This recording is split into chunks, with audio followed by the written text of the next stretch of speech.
Many people believe they must wait for a surge of motivation before they can begin the hard work of self-improvement. They are waiting for the perfect moment, for a wave of inspiration to carry them forward. This is a fundamental misunderstanding of how progress is actually achieved. Motivation is a fleeting and unreliable emotion. It comes and goes like the weather. Basing your actions on its presence is a recipe for inconsistency. The most successful people in any field do not show up only when they feel good. They show up regardless of their mood. They rely not on passion, but on discipline. Discipline is the system that carries you forward when motivation inevitably fades. The critical difference lies in what you can control. You cannot summon motivation on command, but you can build a system of discipline. It is about creating a structure that makes doing the right thing the easiest thing, ensuring that you continue to make progress even on the days you feel uninspired, tired, overwhelmed. This is the quiet power that separates amateurs from professionals. Amateurs act when they feel like it.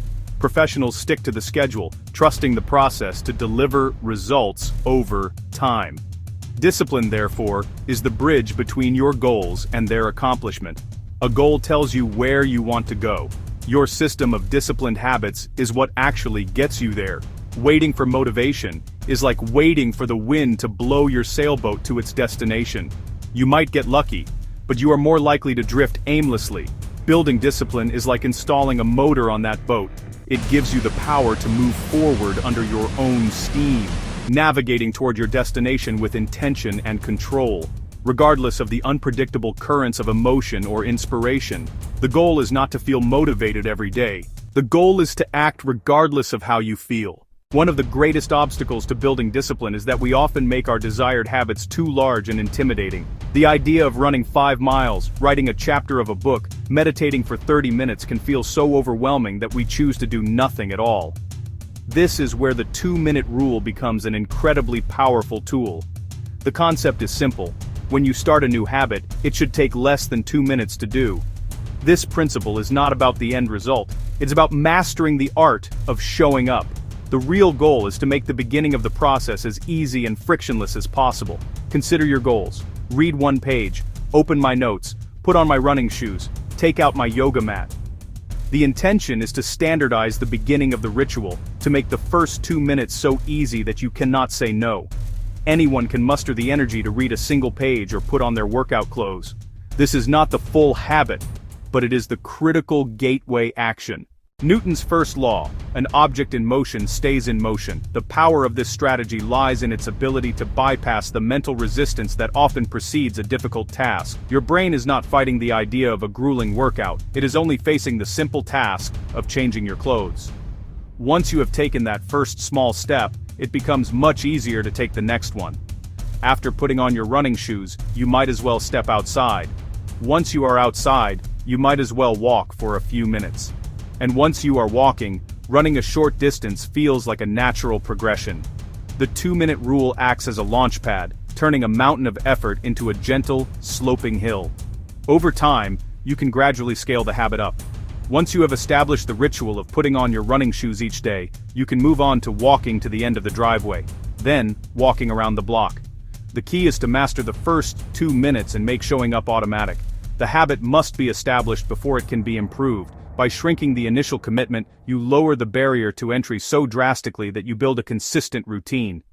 It is this consistency, born from the simplicity of the 2-minute rule, that ultimately compounds into remarkable long-term results.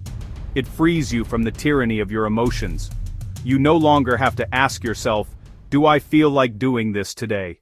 Your self-discipline is often a direct reflection of the environment you inhabit. Willpower is a finite resource, and if you are constantly battling temptations and overcoming friction, you will eventually exhaust it. Design your environment so the desired behavior is the path of least resistance. Structure your surroundings to make the right choice for you. This is the art of environment design, an underrated strategy for long-term discipline. To make a good habit easier, increase the cues that prompt it. If you want to practice guitar more often, do not leave it in its case in the closet. Place it on a stand in the middle of your living room. If you want to drink more water, fill up a water bottle and place it on your desk each morning. If you want to read before bed, put a book on your pillow. When the cues for your desired habits are obvious and visible, you are far more likely to act on them without needing to expend precious mental energy. You are making your good intentions impossible to ignore. Conversely, to break a bad habit, you must make it invisible or difficult, decrease the cues and increase the friction associated with it.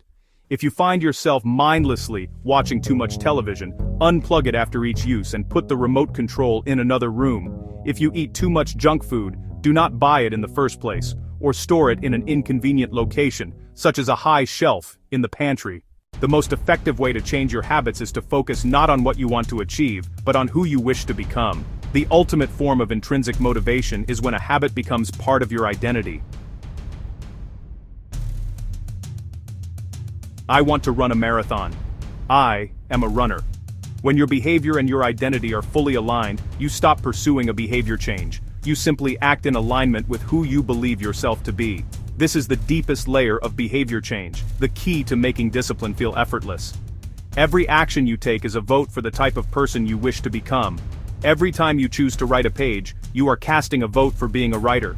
Every time you go to the gym, you are casting a vote for being an athletic person. These small wins are not just about making progress, they are about building evidence for your desired identity. The goal is not to achieve a single outcome, but to embody a new identity. The more evidence you accumulate, the more you will trust and believe in this new version of yourself, and the easier it will be to maintain the habits that support it. By focusing on the process rather than the feeling, you build momentum. Perfection is not the goal in the pursuit of self-discipline, consistency is. There will inevitably be days when you fall short. Miss a workout, eat an unhealthy meal, fail to complete your most important task. Many people interpret this failure as a sign that they have lost all progress. They abandon their efforts entirely. This all-or-nothing mindset is a trap. The difference between successful and unsuccessful people is not that one group never fails. The difference is that successful people get back on track quickly. This is the simple but profound rule: never miss twice. Missing one day is an accident. It is a temporary lapse, a data point. Missing 2 days in a row, however, is the beginning of a new habit. The first mistake is never the one that ruins you. It is the spiral of repeated mistakes that follows. By committing to the principle of never missing twice, you contain the damage.